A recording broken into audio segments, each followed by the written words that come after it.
leadership. So the second goal that we're going to talk about is establish a starting point. Okay, and we've talked a lot about this because really we're going to dive back into to some of the stuff that we mentioned yesterday, which is our goal is to establish a starting point.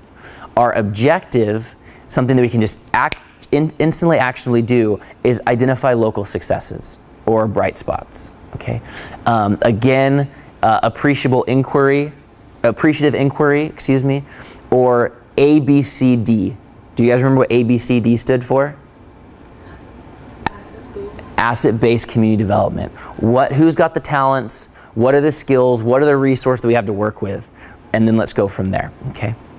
So I'll tell you guys a quick This was story. Actually in Kenya. It wasn't our organization. It was an organization called Credus that worked with a community called Ndengelwa. And they always do the N's and the D's next to each other. Ndengelwa. And they were a small organization, and they were just kind of getting started. And they were trying to figure out the most effective things that they could do to serve communities. Everyone's in this conversation when they start an organization or when they start working with the community. And they didn't have a lot of funding. And so they actually came across asset-based community development basically out of necessity, because they couldn't fund a whole bunch of the agricultural programs, the other types of things that other organizations were doing. And so we see that it was a little bit of a leaner model. And one thing that I want to mention that I actually forgot to mention yesterday is Daniel Taylor mentions that most organizations that you find using the 4 principles actually are the ones that we see don't have huge sources of funding. Because when we have huge source of funding, we're oftentimes just hiring staff, designing programs, shipping in equipment, moving stuff around, and doing things. A lot of things ultimately undermine the utilization of human energy.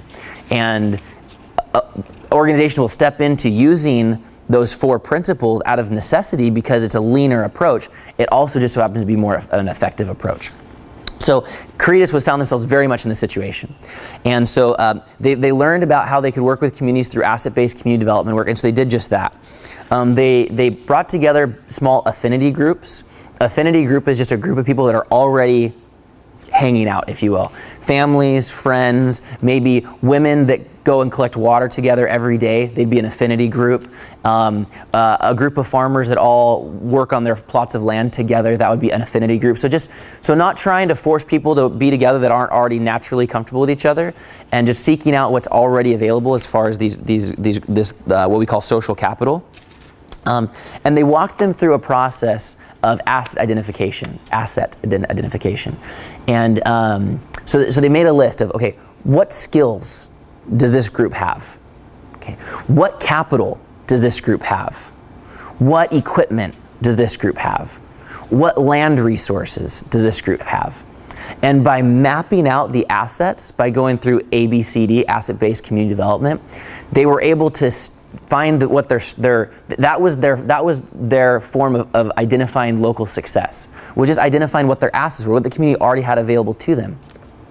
Once they went through this whole exercise, they then talked to the community and taught them about what's called the leaky bucket. Not to be confused with the sanitation example I used yesterday, but the leaky bucket refers to a local economy and how many things they were spending money on outside. They were spending their money outside their community when they could actually be using that money within their community to get the same objectives met. So what was happening is their community was actually getting perpetually impoverished because they were taking wealth out of the soil, out of their animals, turning that into money, and then spending that money somewhere else. And so that wealth wasn't building within their community, but it was a leaky bucket. And so their community was naturally dealing with an impoverished nature because they weren't reinvesting in themselves. Well, this was the first time that the community members actually understood what the concept of local economy. And it didn't take very much explanation for them to get it and to understand what they were actually doing. And so through the leaky bucket conversation and the asset-based community development conversation, the community was able to see exactly what they could be able to do. And just to keep it in general terms, over the next couple months, they were able to use their assets better within themselves to see what each other had and what each other could contribute, to be able to get their needs met within their community, not outside their community, which kept wealth inside their community. And one example of this was a guy named Philemon, and he was a farmer, and he worked, as many of the other farmers did in this area of Kenya, he worked by contract with the sugarcane company, with the sugar company. So he'd have a contract to grow a certain amount of sugar cane. They'd basically control the whole thing, control how much he grew, control how much they were going to buy it from him when he was done, and he wouldn't make very much money. And he didn't have, his locus of control was pretty external, because he was pretty much told what to do by this contract via the sugar company. Well, as he went through this asset-based community development process, he recognized that he had a lot of other knowledges besides just growing sugarcane. He knew how to grow tomatoes and grow maize and grow beans and grow a whole bunch of other stuff. And so he decided that he was going to tap back into what he knew before he got connected to this cash crop situation and partial off his land. So part of it would be used for cash to grow sugarcane and sell to the contract, but part of it he'd start to use for his own food crops and to be able to take care of himself and become more self-sufficient on his own and not be dependent upon the money from the sale of the sugarcane to buy food for him to eat, but he could grow his own. And then he could also sell it to his community members. So over the process of introducing some development tactics to his own farmland, he was able to diversify his crops. He was able to reintroduce organic soil fertility processes and not be as dependent upon external fertilizers. He was able to incorporate integrated pest management that used the ecology, like we were talking about, grasses and other things, to be able to improve his farm. And he increases his yield by 50%. He increases income by 50% just by recognizing what his assets were and by using them a little bit differently. And what it positioned him to be able to make his own decisions rather than the sugar company making the decisions for him. And it was hard work for him, but it reduced his risk, and it also helped him to be able to become more independent. And a quote that Philemon was recorded saying was, "Before we were just complaining. Now I believe that the power is in our hands." Okay. So that's the result of a basic asset-based community development model, where this organization Creatus didn't have to invest a lot of money or have a real sophisticated long-term relationship with the community where there was a lot of dependencies or anything like that. They just helped to be able to serve as a catalyst to be able to kick things off in the right direction, add a new perspective on what people already had, and then support them in using their human energy a little bit differently through behavioral change to be able to increase their income, to be able to increase the nutrition of their family, but most importantly to help to shift their locus of control to become more and more internal so they could see themselves the center of development and then allow every other good thing to flow from that space. Okay. Oh, and here's our picture of our potentially Philemon.